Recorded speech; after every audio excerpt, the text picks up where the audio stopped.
I'm Maynard Eaton, and welcome to SCLC TV.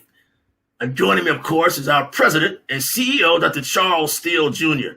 Dr. Steele, as we tape this show on Thursday, July 30th, right down the street from our offices is the memorial service, a funeral service for the late Congressman John Lewis, where 3 former presidents are in attendance. Your thoughts about John Lewis and what he's meant to America? Well, first of all, he meant a lot.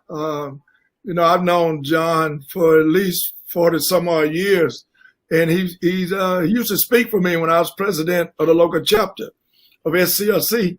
He would come to Tuscaloosa with Reverend Albert E. Love, who's deceased now.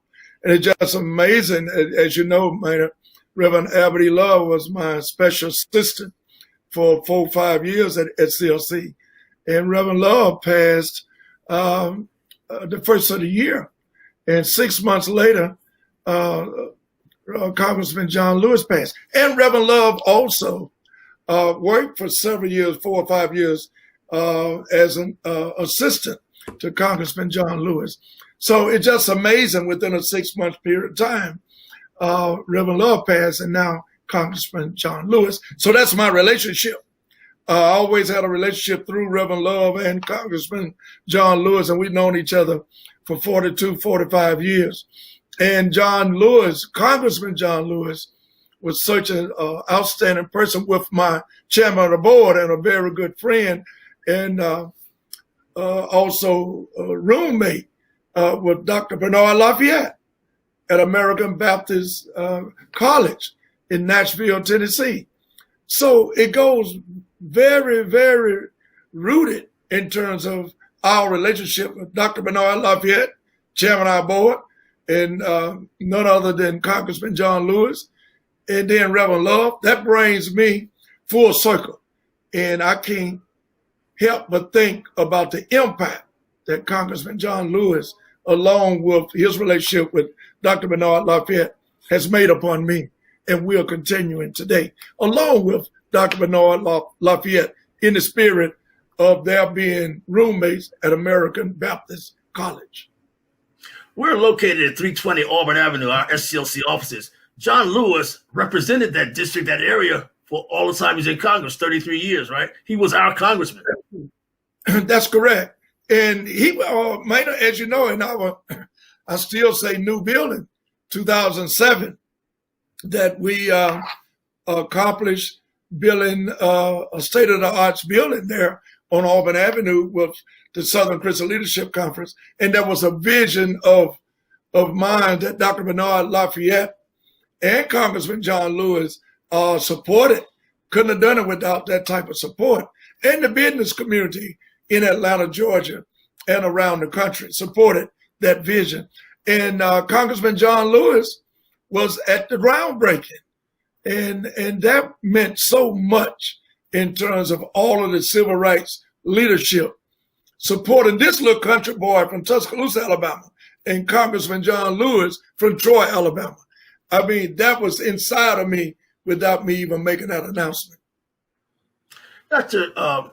Steele, we talked so much about John Lewis crossing Edmund Pettus Bridge and being beat, but right alongside him in that front row was Hosea Williams, Reverend Hosea Williams, who was an SCLC icon, correct? Absolutely. Reverend Hosea Williams, as many folks say, that was his march. Because when they first started, Dr. King was not there, but he gave Hosea the permission and delegated him to lead that march. But let me just say this, a lot of folks leave out. Dr. Bernard Lafayette Jr. was in Selma 2 years prior to all of the civil rights leaders, with the exception of Miss Amelia Boynton. She was there because she lived in Selma, did a great job herself. But all of this came about, Maynard, because of the state trooper killing none other than Mr. Jimmy Lee Jackson from Marion, Alabama. And sometimes we forget that part of the story. That was the initiation out of Marion, which is about 18 to 20 miles from Selma. And the whole plan was to take the body of Jimmy Lee Jackson from Marion to Selma. The march would lead to Selma. and put his body at the foot of the state capitol so Governor George Wallace could be made aware and could see the body of what the state troopers of Alabama had done by murdering him, assaulting him, and ultimately killing him. That was the initiation. But there was also problems with SNCC and SCLC. And at that particular time, President Bill Clinton just announced it in his speech that Congressman John Lewis lost the election with SNCC. That Stokely Carmichael won. So Right. what's the point and the impact of this? First of all, Jimmy Lee Jackson. You have George Floyd and others of today and others. But you had Jimmy Lee Jackson from Marion, Alabama, that was killed, that motivated the voter registration in terms of Marion, because they were trying to get the right to vote in Marion as well as Selma. But the state troopers came into this cafe because people were trying to get the right to vote in Marion as well. And when the state trooper embarked upon them, many of the people ran to this black-owned cafe next to Lee's funeral home right there in Marion. And when the trooper came out and was going to hit the grandmother of Jimmy Lee Jackson, that's when he got there and shoved the police officer and embraced him, keep him from hitting his grandmother. They shot and killed him. And that was the spark plug of the Selma to Montgomery march. It didn't lead from Marion. It led from Selma because it was a direct marching route, 54 miles, without intertwining or having any problems with going straight into Montgomery rather than going from Marion, which was further away and off the beaten path than Selma. That's how it actually motivated, infused, and fueled the right to vote out of Selma. And SCLC, including you, make that march or cross that bridge every year, along with John Lewis until his death. Is that correct? Well, not only do we cross the bridge every year, but every 5th year. Right. My responsibility as the president and CEO of SCLC is to march 54 miles every 5th year. Why? Why is that still important? Why is that still important, you think? It's to reenact and to not forget from which we have come. But what's so frustrating, Maynard, about that, we've lost everything we fought for and was lynched for. And my wife and I were just reading some history on slavery, how black men was castrated in public, that genitals were just removed by a violent act right there in the public square of many communities in order for us to get the right to vote. We were castrated. I was told there were stories by my grandmother to say, don't get caught out at night because white folks would castrate male Negroes, color folk, African Americans at that time. We cannot forget our history. Speaking of history, I guess, and retaining history, today, again, Thursday, you're involved with an education town hall about teaching, about education. Could you explain that to us, what you're going to be doing and why it's important? Yeah, thank you so much for that. We have joined partnership with Radio 1 Atlanta. Radio, you're talking about reaching anywhere from 5 to 7 million people. We realize the problems that we have with educating our young folks of today. Even before the pandemic, there's always been a question mark on how we make an impact. You can always improve that aspect of our society with our young people. In talking with Radio 1, they say, what would you suggest if we have a partnership? And I said, distant learning, virtual learning, remotely educating our young people in the tutorial aspect of education. We're saying that we have Jarvis Christian College, which is a HBCU, Historical Black College University member, Dr. Lester C. Newman, a personal friend of mine, and his staff has agreed to actually tutor anywhere from 75 to 100 students.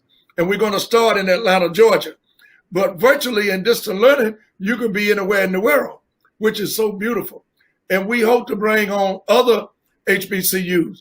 But Dr. Pruitt, who was delegated by Dr. Newman at Jarvis Christian College, said, I can announce that they are on board.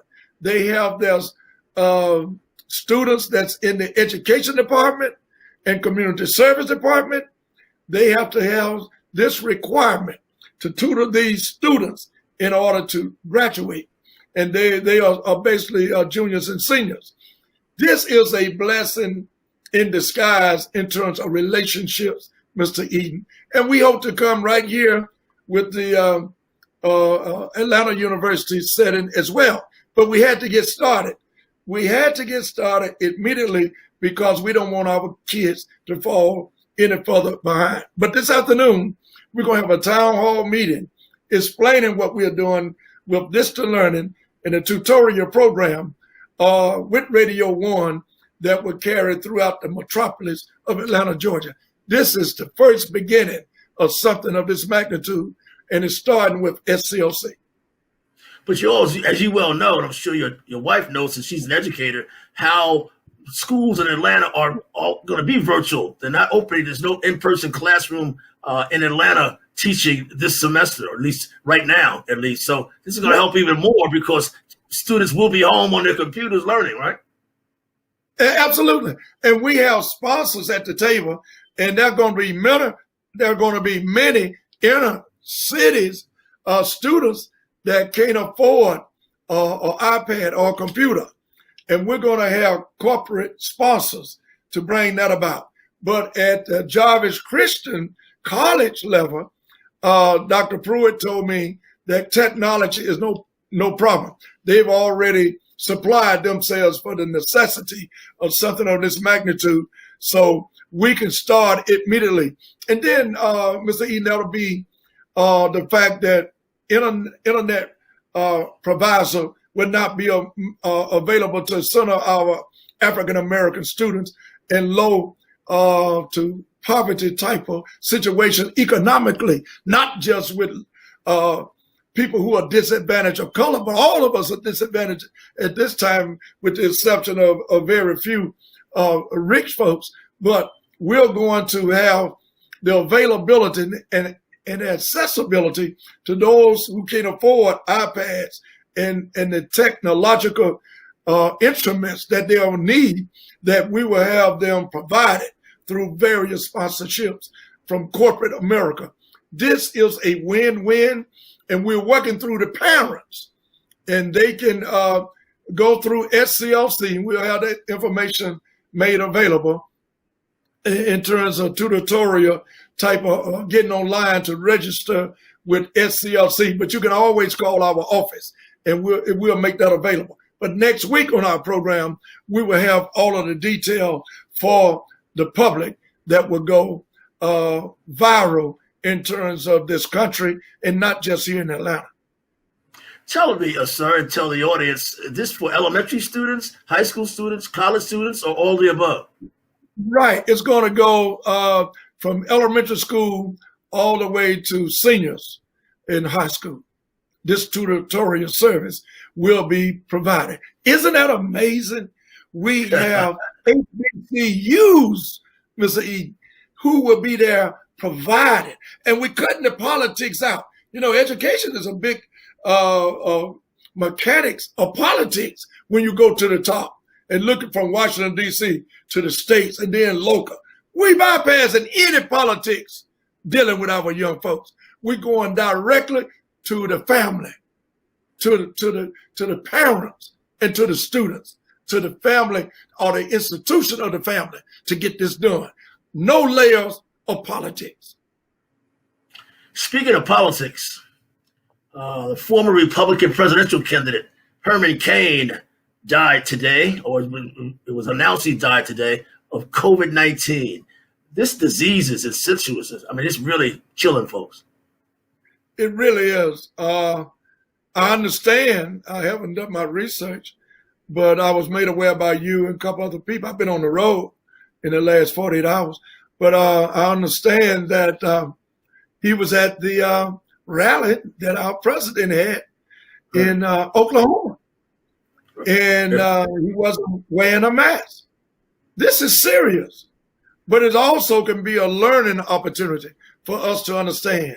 Wear your mask. Never take it off unless you're at home and primarily get ready to go to bed. It is serious, and protecting yourself by wearing a mask will make a difference. Dr. Steele, finally, what's your thoughts about Herman Cain? He's a conservative Black Republican, but he was also a radio broadcaster and successful businessman. Did you have any interactions with him at all? I never met Mr. Cain. Never met him. Never agreed with his politics, but always admired him as an individual to stand up for what he believed in. And he was very conservative, but he was a successful businessman. And may God bless his soul. And may he rest in peace. Ladies and gentlemen, this has been SCLC TV with our president and CEO, Dr. Charles Steele Jr. See you next week. And Dr. Steele, good luck on your town hall today.